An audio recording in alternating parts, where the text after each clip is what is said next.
मेरे दोस्तों, जो कोई भी आज हमारी कॉन्फ्रेंस के साथ जुड़ा है, सब लोगों को मेरा नमस्ते। आप लोगों का बहुत बहुत स्वागत है। मुझसे पहले कई स्पीकर लोग आए थे आप लोगों के सामने, उनसे भी मेरा बहुत बहुत नमस्ते। तो दोस्तों, चलिए चलते हैं उस तरफ कि मैं आज आपको क्या बताना चाह रहा था, किस चीज़ के बारे में आपके साथ चर्चा करना चाह रहा था। तो इस साल के दौरान हमारी कंपनी ने क्या क्या तरक्की की है, क्या क्या रिज़ल्ट्स पाए हैं। मेरा मानना है कि मेरे बिना भी आप इसके बारे में अच्छी तरीके से जानते हैं। आगे चल के कंपनी क्या क्या तरक्की करेगी और क्या क्या रिज़ल्ट्स आएंगे, इसके बारे में बाद में बात की जाएगी। चलिए आज बात करते हैं आज के दिन के बारे में। तो कुछ एक मामूली बात से हम शुरुआत करते हैं। देखिए, हम सब लोग कभी न कभी ज़िंदगी में एक ऐसे मकाम पे पहुंचते हैं जब हमें एक घर की ज़रूरत होती है। कोई उसे खुद बनाता है, कोई उसे होम लोन लेकर के बनाता है, कोई उसे क्रेडिट लेकर के बनाता है। हम सब लोग अलग अलग तरीके अपनाते हैं, लेकिन हर की ज़िंदगी में एक समय आता है जब ये हमें निर्णय लेना होता है और अलग अलग सिचुएशन इसकी वजह से क्रिएट होती हैं। ऐसे डिसीजन में रिस्क तो हरदम होता है।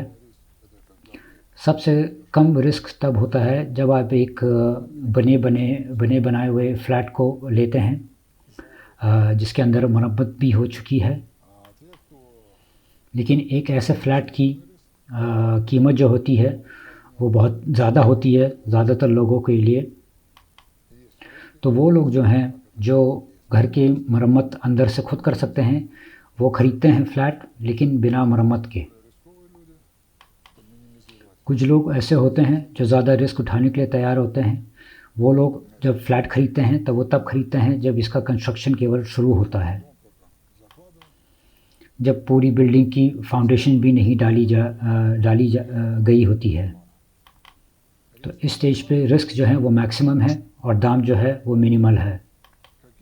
तो जब आप एक फ्लैट इस स्टेज पे लेते हैं, जब मिनिमम दाम पे आपको मिल रहा होता है, तो इस बात में को लेकर के क्या क्या रिस्क होते हैं। तो पहला रिस्क ये होता है कि हो सकता है ये कंस्ट्रक्शन बहुत सालों तक चलेगा, हो सकता है ख़त्म भी ना हो, और ख़त्म होते होते हो सकता है 2 गुना 3 गुना ज़्यादा इसमें पैसा भी लग जाता है। दूसरा रिस्क होता है जब कंस्ट्रक्शन पूरा नहीं किया जाता, फिर आपसे पैसा मांगा जाता है कि बिल्डिंग को तोड़ा जाए। तीसरा रिस्क होता है कि जब कंस्ट्रक्शन पूरा हो जाता है और आपको आपका फ्लैट मिल जाता है और सब बढ़िया होता है। तो क्या बात होती है, जब आप एक बिल्डिंग में फ़्लैट ख़रीदते हैं, उसकी फाउंडेशन डालने के दौरान आप एक दाम देते हैं, और जब बिल्डिंग पूरी तैयार हो जाती है तो उसका दाम जो है 3-5 गुना ज़्यादा होता है स्टार्टिंग प्राइस के हिसाब से। तो ये बातें मैं आपसे क्यों कह रहा हूँ। देखिए, 2017 में हमने आप लोगों के साथ स्टार्ट किया था हमारा प्रोजेक्ट डू ऑफ मोटर्स का। तब आपके सामने एक मोटर व्हील पेश किया गया था कि आप कंपनी के बारे में और टेक्नोलॉजी के बारे में जानें। इसके साथ साथ एक इन्फॉर्मेशन सपोर्ट भी आप लोगों को मिला गया था इस प्रोजेक्ट के बारे में। और समय के साथ हमारी टीम ने एक डिसीजन लिया था कि इस प्रोजेक्ट में लोगों को बुलाया जाएगा, और वो किया जाएगा इन्वेस्टमेंट के थ्रू, और वो भी क्राउड इन्वेस्टमेंट के थ्रू। तो 2017 से 4 साल गुजर चुके हैं, और तब हमने जब हमारे प्रोजेक्ट का इवैल्यूएशन किया था तो वो $40 मिलियन का था। और हम लोग ये बात अच्छी तरीके से समझते हैं कि खर्चे केवल बढ़ते रहते हैं। हमें एडवर्टाइजमेंट कैंपेन्स करने होते हैं, अलग अलग किस्म के इवेंट्स करने होते हैं, काम को पॉपुलराइज करने के लिए खर्चा करना होता है। एक नई तरीके से एक पूरा सिस्टम ऑर्गेनाइज़ करना होता है जिसके ज़रिए हम इन्वेस्टमेंट इकट्ठा करते हैं। अलग से डिपार्टमेंट होता है जो ये आने वाले पैसों पे ध्यान देता है, उसकी गिनती रखता है। वो देखते हैं कि ये सारा जो इन्वेस्टमेंट जो है सोवेल मार्श कंपनी तक सही तरीके से समय से पहुंच रहा है, कि इनमें इन पैसों में से एक भी पाई कहीं गलत तरफ ना जाए और सब कुछ कंपनी के अकाउंट तक पहुंचे। तो शुरुआत में हमने जब प्लानिंग की थी तो हमने यही गिना था कि सोवेल मार्श की तरफ $20 मिलियन तक जाएगा। तब रशियन रूबल का डॉलर का एक्सचेंज रेट 56 रूबल था, लेकिन हमने उसे एक 60 रूबल में फ़िक्स किया था। तब ये कम है या ज़्यादा है ये तो नहीं पता, लेकिन उस समय उस इकोनॉमी में जिस समय हम लोग ये गिनती कर रहे थे उस समय के लिए ये एक अच्छा नंबर था और हम ये देख सकते थे कि ये हमारे प्लान्स के लिए काफ़ी पड़ेगा, ये रकम जो इकट्ठा करनी है। अब उस समय हमें समझ थी कि इसमें क्या क्या रिस्क है। हाँ, हमें इन सब रिस्क की पूरी समझ थी। हम अच्छी तरीके से समझ रहे थे कि हमारी लाइफ एक्सपीरियंस को अगर देखा जाए कि जब कोई सा काम शुरू करते हैं और जब तक वो ख़त्म होता है तो हमारे आसपास जो इकोनॉमिकल सिचुएशन जो है वो बदल जाती है। तो हमने यही प्लान किया था कि सिचुएशन बिगड़ेगी। अब हमने ये प्लान किया था कि नहीं कि डॉलर 50-60 के बीच होगा, रूबल के बीच होगा, तो जवाब है नहीं। हमने पहले से ही समझ लिया था कि एक्सचेंज रेट केवल बढ़ेगा, लेकिन ये सारे रिस्क हम पहले से ही प्रोजेक्ट में कैलकुलेट कर सकते थे। इसका जवाब है नहीं। तो इसीलिए जो भी हमने निर्णय लिए थे वो तब की सिचुएशन देख करके लिए थे और उसकी बदौलत हमारे प्रोजेक्ट को एक अच्छा स्टार्ट मिला। लोगों ने बहुत लिखा, बहुत नेगेटिविटी दिखाई उन लोगों की तरफ जिन लोगों ने ये प्रोजेक्ट शुरू किया था। हमसे बहुत सारे लोग सवाल करते थे कि आप लोगों के साथ हम कैसे काम करें जब इंटरनेट में और मीडिया में आपके बारे में इतना सारा कुछ नेगेटिव बोला जा रहा है। और फिर समय के साथ क्या हुआ कि ये जितने भी लोग थे जो नेगेटिव बातें कर रहे थे वो धीरे धीरे करके कम होने लगे और अब कुछ वैसे ही लोग बाकी रह गए हैं जो नेगेटिव बातें लिखते हैं, जो गलती से हमारे बाई चांस हमारे प्रोजेक्ट में आ गए हैं। उन्हें कुछ समझ में नहीं आता है और उन्हें बस कोई एक कमेंट्री करनी ज़रूरी होती है। वरना आप देखेंगे इन सब गुज़रे हुए सालों में हमारे प्रोजेक्ट ने यही दिखाया है कि बताया है कि ये एक बहुत ही सॉलिड प्रोजेक्ट है। आज के दिन ये जो प्रोजेक्ट है ये केवल कोई डॉक्यूमेंटेशन नहीं है, कोई कागज़ नहीं है, केवल आइडिया नहीं है जो कुछ ड्राइंग्स हैं कागज़ पे, कुछ डॉक्यूमेंट्स पे। ये एक पूरी तरीके से सॉलिड मटेरियल ऑब्जेक्ट है। इन्हें आप अपने हाथों से छू सकते हैं। आज कई स्पीकर्स आए होंगे जिन्होंने आपको बताया होगा हमारी लेबोरेटरी के बारे में और अलग अलग और डिपार्टमेंट्स के बारे में भी जो हम तैयार कर चुके हैं। तो आज जो हमने बिल्डिंग तैयार की है वो ना ही केवल एक ड्रोन के कैमरे से आपको दिखाई दे सकती है, वो आपको अंतरिक्ष से भी दिखाई दे सकती है। इस बिल्डिंग का ढांचा जो है पूरी तरीके से खड़ा किया जा चुका है। अब काम शुरू हो गए हैं इस ढांचे पे बिल्डिंग की दीवारें लगाने का। तो पिछले समय में आप देख सकते हैं, पिछले एक आध हफ्ते में आप देख सकते हैं कि ये बिल्डिंग कितनी बदल चुकी है। मुझे अभी भी याद है वो दिन जब कंस्ट्रक्शन साइट पे पहला खंबा गाड़ा गया था, फिर दूसरा गाड़ा गया था। देखने को मिल रहा था कि कैसे बिल्डिंग बढ़ती जा रही है। फिर एक समय आया जब इस मेटल कंस्ट्रक्शन के ऊपर छत डालना शुरू किया गया था। उसके बाद फ्लोरिंग का स्टेज आया, फिर सीमेंटिंग का स्टेज आया। तो आज के दिन अगर आप आकर के देखेंगे तो आपको एक खूबसूरत बिल्डिंग दिखाई देगी। आज के दिन अगर आप आकर के इस बिल्डिंग को देखेंगे तो आप देख सकते हैं कि इसमें अब खिड़कियाँ भी लग चुकी हैं, अंदर से जो पैनल्स लगते हैं वो भी लग चुके हैं। बिल्डिंग के अंदर खूब सारी रोशनी आ रही है। एक तरफ से ये बिल्डिंग एक छोटे बच्चे के जैसी है, हर दिन बदल रही है, हर दिन बढ़ रही है। और इस बिल्डिंग के साथ हमारा प्रोजेक्ट भी हर दिन बढ़ रहा है आगे। इसमें नया इक्विपमेंट ख़रीदा जा रहा है, नई टेक्नोलॉजी लगाई जा रही है, और इसी के बारे में मैं भी आपको बताऊंगा। उस समय के दौरान जब हम हमारे प्रोजेक्ट के डॉक्यूमेंटेशन के ऊपर काम कर रहे थे, कंस्ट्रक्शन के परमिट्स के ऊपर काम कर रहे थे, सरकारी जो टेस्टिंग होती है, एक्सपर्टीज़ होती है, उसका काम चल रहा था। इस समय इकॉनमी जो है बहुत तेज़ रफ्तार से बदल रही थी। धीरे धीरे करके इकोनॉमी जो है वो क्राइसिस की तौर बढ़ रही थी। और फिर 2019 में क्या हुआ वो हम सब लोगों को पता है, कोविड-19 आ गया और उसकी वजह से कंस्ट्रक्शन पे बहुत बड़ा असर पड़ा। चलिए, कोविड-19 अपने आप में तो ज़्यादा कोई मायने नहीं रखता। इससे सबसे बड़ा नुकसान जो हुआ है वो ये हुआ है कि लोहे का जो दाम था वो बहुत तेज़ी से बढ़ गया। मिट्टी का भी दाम जो था वो बढ़ गया, सीमेंट का भी दाम बढ़ा। जितने भी कंस्ट्रक्शन मटेरियल्स होते हैं सब के दाम बहुत तेज़ी से बढ़ गए, और इसके साथ साथ लेबर कॉस्ट जो है उसके भी दाम बढ़े। तो अगर नंबर्स की बात की जाए तो देखिए क्या हुआ था।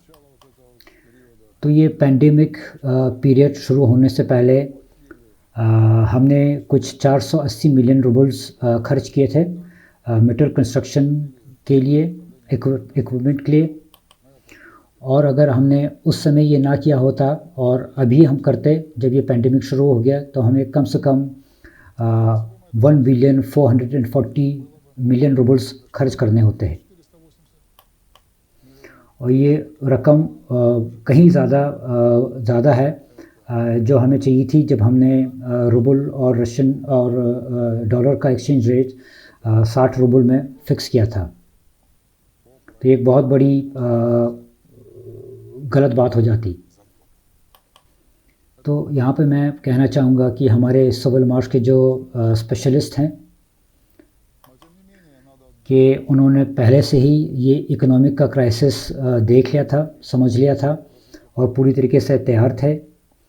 हम समय के साथ सारा सामान जो हमें चाहिए था हम ख़रीद सके। और अगर आज के नंबर की बात की जाए जो सोवेलमार्श के अकाउंट में आए हैं, तो अभी तक 1,252 मिलियन रूबल्स आ चुके हैं। अगर एग्जैक्टली बताएं तो ये होगा 1,252,077,891 रूबल्स।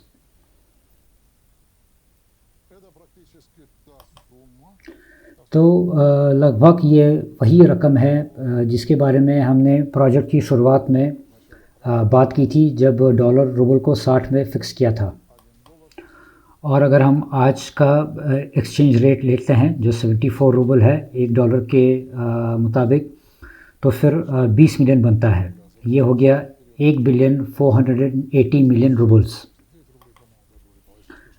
तो आप लोग लगभग देख सकते हैं कि ये वही रकम है जिसकी जो हमने 4 साल पहले सोची थी, जिसकी हमें ज़रूरत थी। तो मैं तो यही कहूँगा कि ये काफ़ी एक एग्जैक्ट अमाउंट है।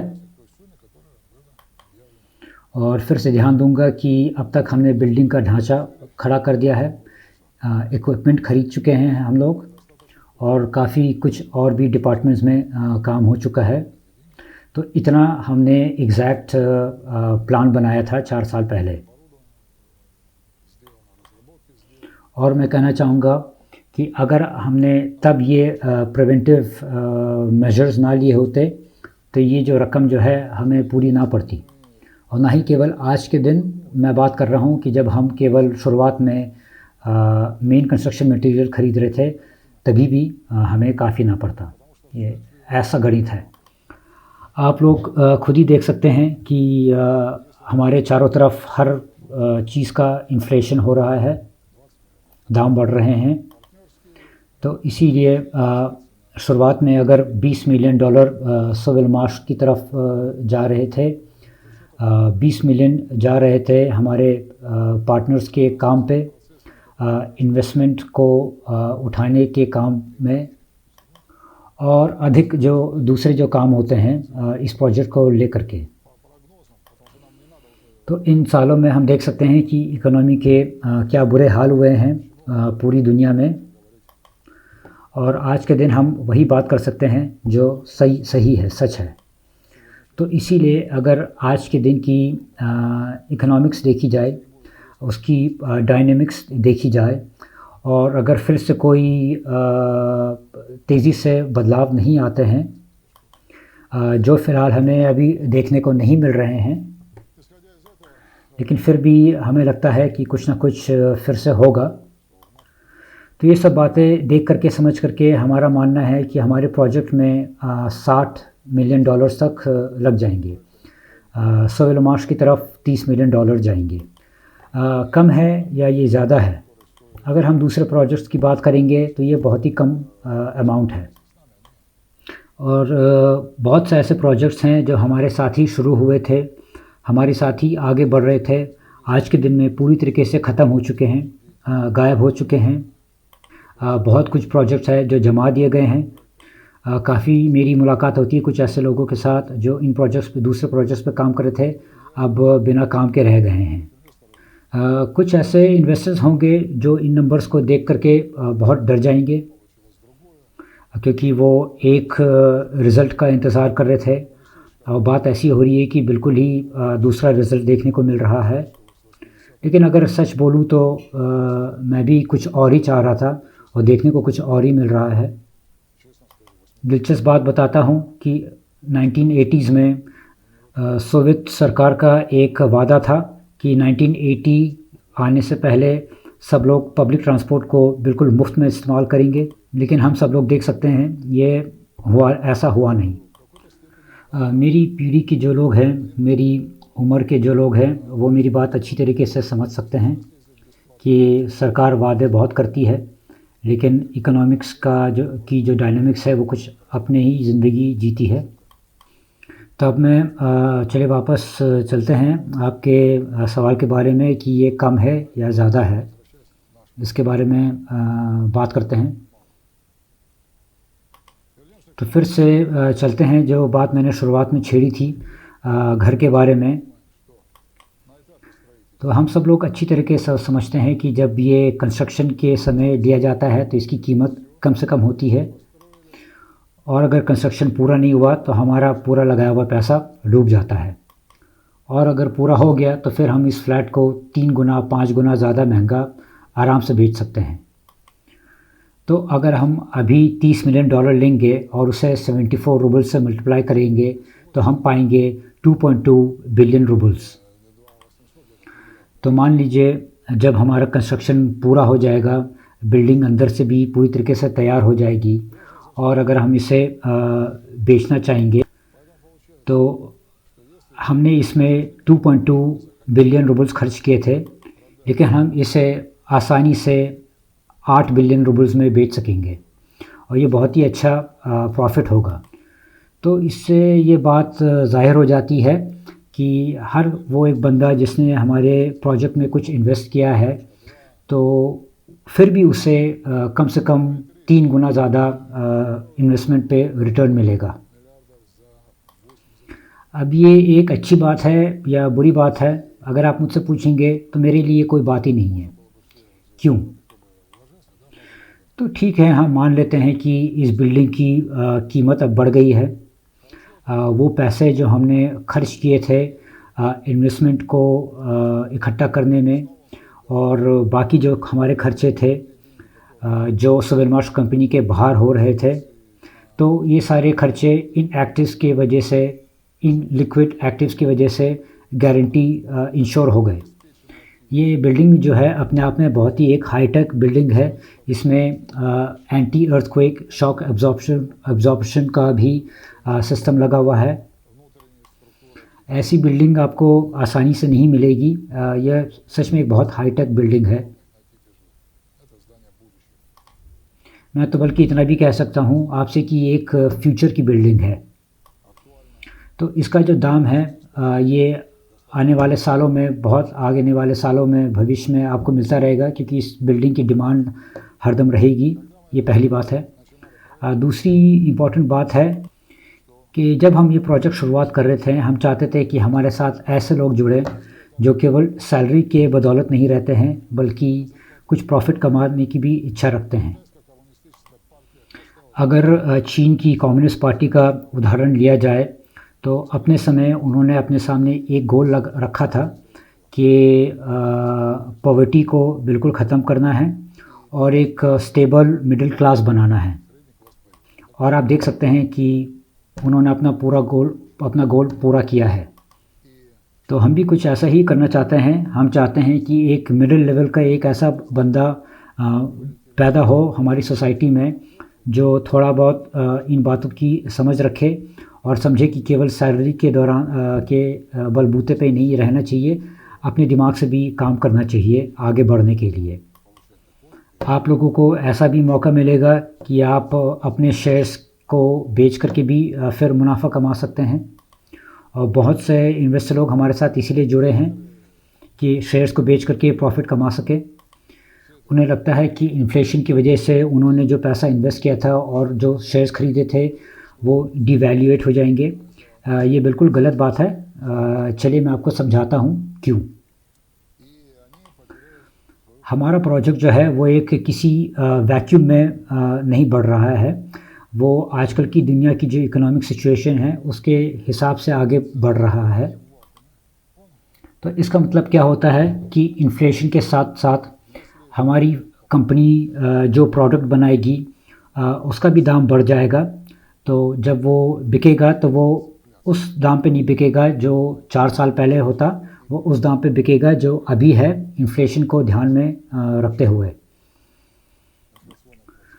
तो इस बात से ये अगली बात ज़ाहिर हो जाती है कि हर कोई जो हमारे साथ जुड़ा है, इन्वेस्टर है, पार्टनर है, उसका जो भी इन्वेस्टमेंट है, जो भी उसका शेयर है, वो बिल्कुल भी कम नहीं होगा, बल्कि मेरा मानना है कि उसकी वैल्यू केवल बढ़ेगी।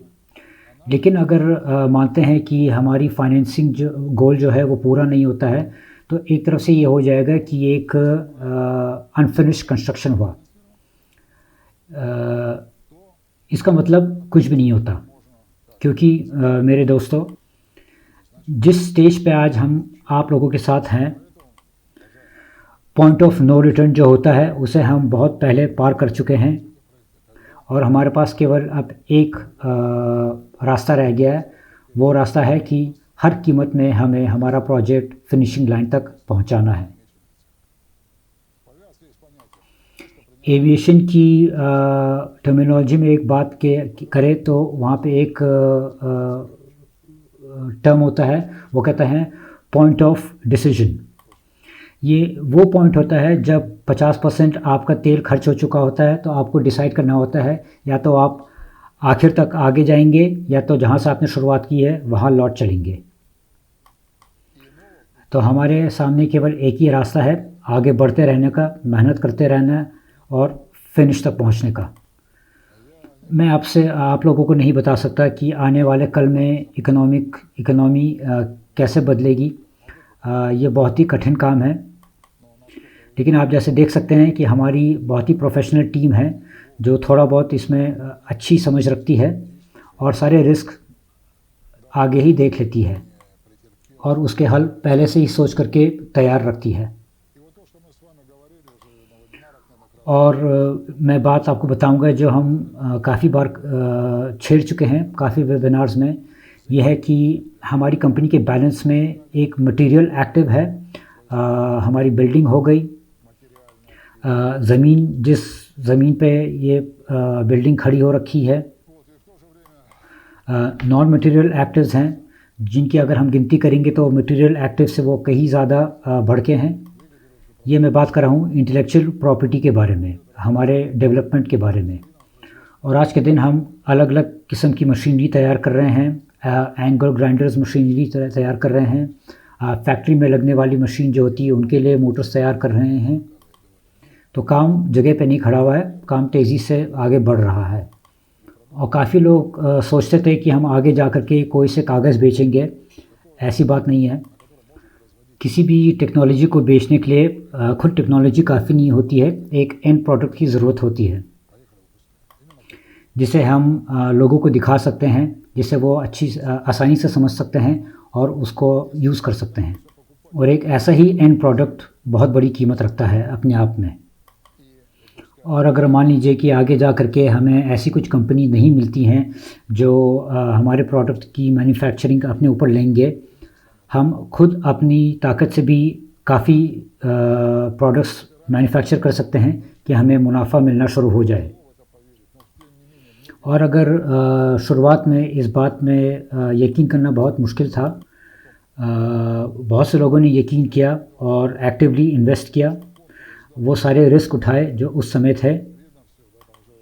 और अगर आज की बात की जाए, जब हम बिल्डिंग को लगभग पूरी तरीके से देख सकते हैं, तो विश्वास नाविश्वास की बात तो उठती भी नहीं है।